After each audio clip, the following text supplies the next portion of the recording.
Κοίταξε τώρα και άσε τις ερωτήσεις.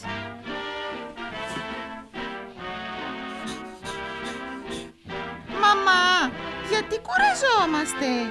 Για να ξεκουραζόμαστε.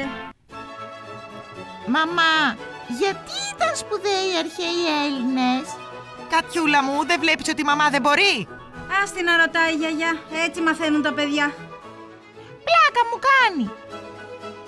Σας βομβαρδίζουν με ατέλειωτα πώς και γιατί. Τώρα έχετε την Μινιπίντια. Τα τέλεια παιδικά βιβλία. Γεμάτα γνώσεις, περιπέτειες και παιχνίδια. Με Πέρι και Κάτια και ήρωες παραμυθιών. Μαζί, σούπερ συλλογή αυτοκόλλητων και άλμπουμ. Στα περίπτερα ο δεύτερος τόμος. Αεροπλάνα με Peter Pan και Tinkerbell. Μόνο 1,99. Δώρο 30 αυτοκόλλητα.